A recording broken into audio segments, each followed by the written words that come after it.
ایک دوسرے کو عزت دو، برداشت کرو۔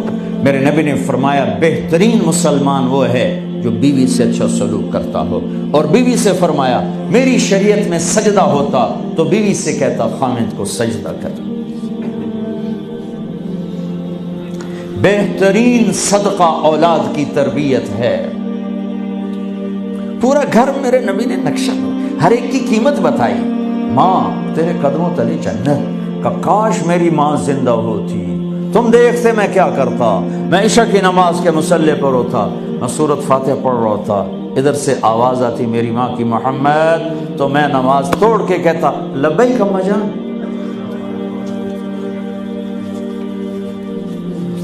باپ کا تیرے جنت کا دروازہ ہے، باپ تیری جنت کا دروازہ ہے، کھولنا توڑنا نہیں، کھولنا توڑنا نہیں، توڑ دیا تو جنت میں نہ جا سکو گے۔ سب سے بہترین مسلمان جو بیوی سے اچھا سلوک کرے، سب سے بہترین عورت جو اپنے خامند کی منشا کو دیکھے۔ پھر آپ نے ایک عجب بات فرمائی جو معاشرے میں بہت بوجھ بنتا ہے جس کا، ہاں بھائی تمہیں ایسا صدقہ بتاؤں جس سے بڑھ کے کوئی صدقہ نہیں، تمہیں ایسا صدقہ بتاؤں جس سے بڑھ کے کوئی صدقہ نہیں۔ انہوں نے کہا جی کیا؟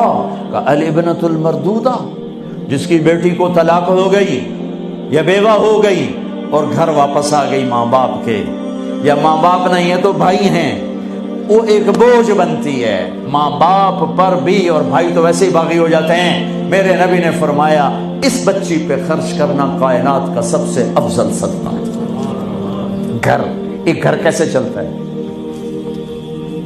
ہمارے ہاں پنجاب سندھ بلوچستان سرحد میں بہنوں کو وراثت میں کوئی حصہ نہیں ملتا، سب بھائی کھا جاتے ہیں۔ میرے نبی نے فرمایا جس کو اللہ نے 2 بہنیں دیں اس نے ان کا حق ادا کیا، شادی کی حق ادا کیا۔ ماں باپ کی وراثت میں سے ہوتا ہے، اگر میں نے کوئی خود کمایا ہے اس میں بہنوں کا حق نہیں، ماں باپ سے اگر 1 روپیہ بھی آیا ہے تقسیم کیا جائے گا۔ جس نے بہنوں کا حق ادا کیا، شادی کی حق ادا کیا، اس پہ جنت واجب ہو گئی۔ جس کو اللہ نے 3 بیٹیاں دی اس نے ان کی ڈولی اٹھائی، وہ جنت میں میرے ساتھ یوں ہوگا۔ ایک بولے اگر 2 ہوں، کہ جس نے 2 بیٹیوں کی شادی کی وہ بھی ایسے ہوگا۔ اللہ بھلا کرے۔ ایک صحابی کا کہ جس کی 1 ہو، کہ جس کی 1 ہے، اگر اس نے اس کو عزت سے رخصت کیا تو وہ بھی میرے ساتھ ایسے ہی ہوگا۔ پھر کئی بچیوں کو طلاق پڑی ہے کہ اس کو بیٹا نہیں ہوتا۔ یہاں آنے سے پہلے کا واقعہ، پنڈی سے بچی رو رو برا حال اس کا، میں تو فون سنتا ہی نہیں ہوں ایسے کہ میرا تو کلیجہ پھٹ گیا ہے۔ ہے کہنے لگی کہ سسرال نے کہا تھا بیٹی ہوئی تو طلاق دے دیں۔ میں نے کہا اس میں میرا کیا قصور ہے، اور بیٹی ہی ہوئی اور مجھے طلاق پڑ گئی اور میں گھر آ گئی 22 سال کی عمر میں۔ بیٹی دینے والا اللہ اور ظلم کرنے والا سسرال۔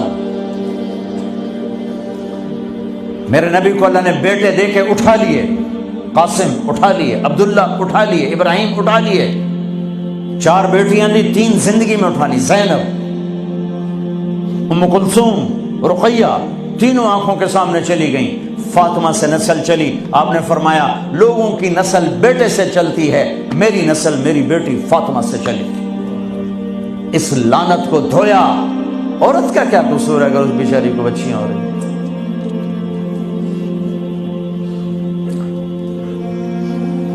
جس نے اپنی بہنوں کو حق ادا کیا، جس نے بیٹیوں کو ڈولے میں بٹھایا، ان کا حق ادا کیا، کہ جنت میں یوں ہو جائے گا۔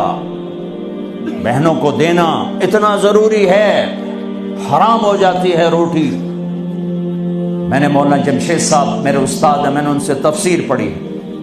میں ایک دن شہد کی بوتل لے کر گیا، پرانی بات ہے 76-77۔ میں نے کہا حضرت یہ ہدیہ ہے۔ فرمایا کہاں سے لائے ہو؟ میں نے کہا میرے اپنے باپ کا ہے۔ فرمایا تیرے باپ نے اپنی بہنوں کو، تیرے باپ نے اپنی بہن یعنی میری پھوپھیوں کو، تیرے باپ نے اپنی بہنوں کو زمین میں سے حصہ دیا تھا؟